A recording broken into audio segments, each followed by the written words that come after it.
Olá! Na aula de hoje, nós vamos desenvolver a teoria técnica aplicada a eixos. Nessa aula, nós iremos definir o que é o elemento eixo e estabelecer as hipóteses cinemáticas apropriadas a eixos submetidos à torção pura. Com isso, nós vamos desenvolver a teoria técnica aplicada a eixos e obter as equações governantes para eixos. Primeiro, nós precisamos definir o que é um eixo. Um eixo é um elemento estrutural delgado, de seção circular, com comprimento muito maior que seu diâmetro e carregado por torques. Nos eixos, os torques perpendiculares à seção transversal provocam a torção do eixo, e nós vamos assumir que o material do eixo é linear elástico. A determinação de tensões em eixo é de primordial importância, principalmente porque eixos são usados para transmitir potência em máquinas, veículos e propulsores, e saber determinar as tensões nesses elementos é fundamental para o seu projeto. Definido o que é um eixo, podemos desenvolver a teoria técnica aplicada a eixos. Lembrando dos passos da teoria técnica, o primeiro passo é estabelecer a hipótese cinemática, isto é, o padrão de deslocamentos do sistema. Em eixos, admitimos duas hipóteses. Primeiro, que as seções planas e paralelas antes da deformação permanecem planas e paralelas após a deformação. Essa é uma hipótese razoável, uma vez que o único efeito do torque é provocar uma torção no eixo. A segunda hipótese é que os raios retilíneos antes da deformação permanecem retilíneos após a deformação. Também uma hipótese razoável. Se o eixo é torcido, o ângulo de torção é o mesmo em toda a seção transversal. Definidas as hipóteses cinemáticas, nós podemos estabelecer o padrão de deformação do eixo. Nós queremos relacionar as deformações de cisalhamento γ no eixo com o ângulo de torção φ. Um elemento diferencial do eixo tem comprimento dx. Se o torque provoca uma torção no eixo, o ângulo de torção é dφ. A deformação de cisalhamento γ é a tangente BB' dividido por AB. Mas esse comprimento BB' é R dφ, e AB é o comprimento dx do eixo. Então, γ é R dφ dx. Essa análise também é válida para qualquer superfície no interior do eixo. Mas agora, a deformação γ depende do raio ρ no interior do eixo. Como os raios retos do eixo permanecem retos após a deformação, nós podemos relacionar a deformação de cisalhamento γ no interior do eixo com a deformação no raio externo. Definido o padrão de deformações do eixo, o segundo passo da teoria técnica é usar as equações constitutivas para estimar o padrão de distribuições de tensão no eixo. Da segunda lei constitutiva, a tensão de cisalhamento é proporcional à deformação de cisalhamento. Para o eixo linear elástico, portanto, a tensão de cisalhamento na superfície do eixo é G γ máximo. Já a tensão no interior do eixo é proporcional à deformação no interior do eixo. Mas como a deformação no interior do eixo é proporcional à deformação na superfície, então a tensão no interior do eixo é proporcional à tensão na superfície do eixo. Assim, um torque interno num eixo gera uma distribuição linear da tensão de cisalhamento ao longo do raio. E, da simetria do tensor-tensão, o torque interno também gera tensões de cisalhamento associadas ao longo de um plano axial do eixo.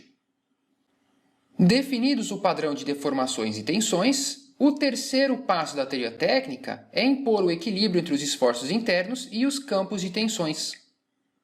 No caso de eixos, o equilíbrio é entre as tensões de cisalhamento e o torque interno numa seção transversal do eixo. Para um elemento diferencial dA, a força resultante dF é tal dA. O momento dm dessa força em relação ao centro do eixo é o raio ρ vezes a força dF. Como dF é tal dA, o momento dm é ρ tal dA. Mais tal, nós já definimos quem é. Então, o torque interno resultante é a integral do momento ao longo da seção do eixo. Essa integral de ρ² dA nós também já definimos. É o momento de inércia polar da seção circular. Então, o torque interno resultante é a tensão de cisalhamento máxima vezes o momento de inércia polar dividido pelo raio do eixo. Assim, nós podemos escrever a tensão máxima de cisalhamento no eixo em função do torque. Essa tensão é G vezes gama máximo, mais gama máximo é R dφ dx. Igualando as duas equações, nós obtemos a primeira equação diferencial para eixos em função do torque interno. Das equações diferenciais de equilíbrio, a derivada do torque é o torque externo distribuído. Assim, derivando a primeira equação diferencial, nós obtemos a segunda equação diferencial para eixos. A equação diferencial para eixos é uma equação de segunda ordem. Para resolvê-la, precisamos estabelecer duas condições de contorno. Analogamente às barras, tanto condições de contorno de torque como de deslocamentos angulares podem ser estabelecidas. Vamos ver como isso funciona na prática com exercícios. Aqui, nós temos um eixo de raio C sujeito a um torque uniformemente distribuído. E o exercício pergunta o torque de reação no engaste A e o ângulo de torção da extremidade livre B. Então, se aqui está o meu eixo, eu começo o problema fazendo um diagrama de corpo livre do meu sistema. Da regra da mão direita, esse torque está para a direita. E aqui está a minha convenção de sinais da resmate. Como esse raio é constante ao longo do comprimento do eixo, GJ é constante, a equação diferencial apropriada é o GJ d2φ dx2 igual a menos Tzinho de x. A minha expressão para o carregamento é esse torque distribuído, T0, x menos 0 elevado a zero. E para esse eixo, ele está engastado em A e livre em B. Então, as condições de contorno são em 0 não há torques pontuais, T de 0 é 0, e em L ele está engastado, φ de L é 0. Então, a minha equação diferencial é o GJ d2φ dx2 igual a menos T de x, menos T0 constante. Integro duas vezes, aparecem as duas constantes de integração, e eu uso as minhas duas condições de contorno para determinar C1, 0, C2, T0, L² sobre 2. Determinei minhas constantes de integração, determino o torque interno resultante ao longo do eixo e o ângulo de torção do eixo. Como esse eixo é sólido, com raio C, o momento de inércia polar é o π sobre 2c². Então, o ângulo de torção φ de x é isso daqui. Resolvido o meu problema, consigo determinar a reação no engaste, é o valor de T em x igual a L, menos T0L, menos indica que é um torque entrando, faz sentido, do equilíbrio do meu problema, e o ângulo de torção da extremidade livre é o φ de B em relação a A, é o φ de B menos φ de A, é o φ de 0 menos o φ de L. Substituindo x igual a 0 nessa expressão, eu tenho que o meu ângulo de torção é o T0L² sobre πgc². É um valor positivo, indica uma rotação nesse sentido. Da regra da mão direita, uma rotação nesse sentido representado nesse desenho. Agora, nesse exercício, o eixo biengastado funciona como uma mola torcional. E o exercício pede para nós determinarmos o diâmetro do eixo de forma que o ângulo de torção em B seja menor que π sobre 1000 radianos. O exercício pede também para nós determinarmos a rigidez torcional desse eixo funcionando como uma mola de torção. Aqui agora eu tenho um eixo biengastado que vai funcionar como uma mola de torção. Para resolver esse problema, bom, o modelo é o mesmo. Nós temos um torque pontual sendo aplicado em B, mas GJ é constante, então a equação diferencial é a mesma. GJ d2φ dx2 igual a menos Tzinho de x. A minha expressão para o carregamento é do torque pontual, mxb, x menos 2L elevado a menos 1. Esse torque está para a direita, então ele é positivo.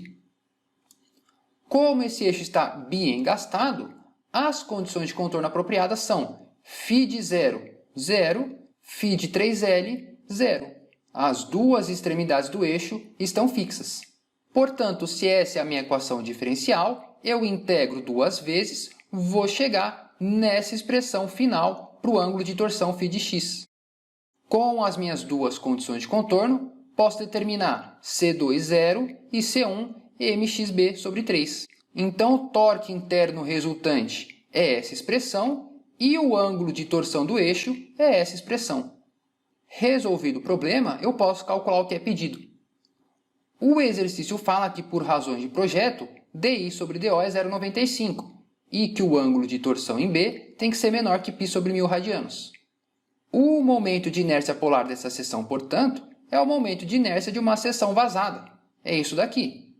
E o ângulo φB é o ângulo em x igual a 2L. Então, eu substituo x igual a 2L nessa expressão, vou chegar nessa expressão para o meu ângulo de torção. Substituindo o momento de inércia nessa expressão, eu posso isolar o meu diâmetro do eixo. Substituindo os valores dados no exercício, o momento pontual de 1 kN, o módulo de elasticidade transversal de 80 GPa e o comprimento do eixo de 900 mm, eu tenho que o meu diâmetro tem que ser maior que 107 mm.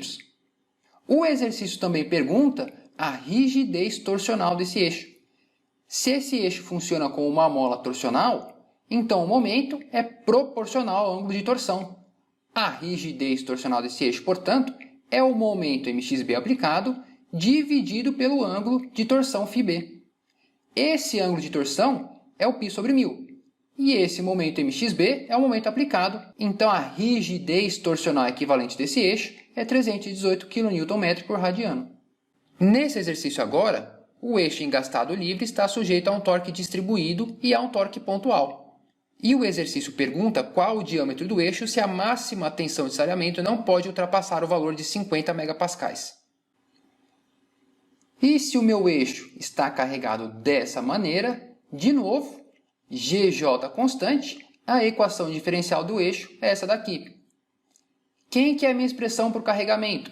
É esse torque distribuído que começa em B. Tzinho de x é o mais T0, x menos L sobre 2 elevado a zero. O carregamento uniformemente distribuído que começa em x igual a L sobre 2. Mais, porque aponta para a direita. Para esse eixo engastado livre, quem são as condições de contorno? Em A, em x igual a zero, ele está engastado. φ de zero é zero.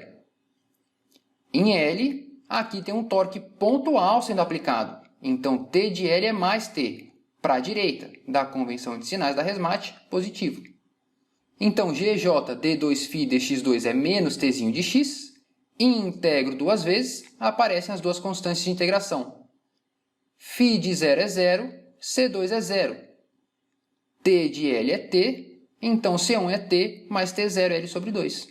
Então, o torque ao longo do meu eixo é isso daqui, e o ângulo de torção é isso daqui. E agora eu vou analisar o seguinte: se essa é a expressão para o meu torque, a minha função de singularidade vale zero para x menor que L sobre 2 e vale o próprio polinômio para x maior que L sobre 2. Então, o meu torque é isso na primeira metade do eixo e isso na segunda metade, que eu posso escrever dessa maneira. O que nós vemos? Na primeira metade do eixo, o torque é constante. E na segunda metade do eixo, o torque é decrescente.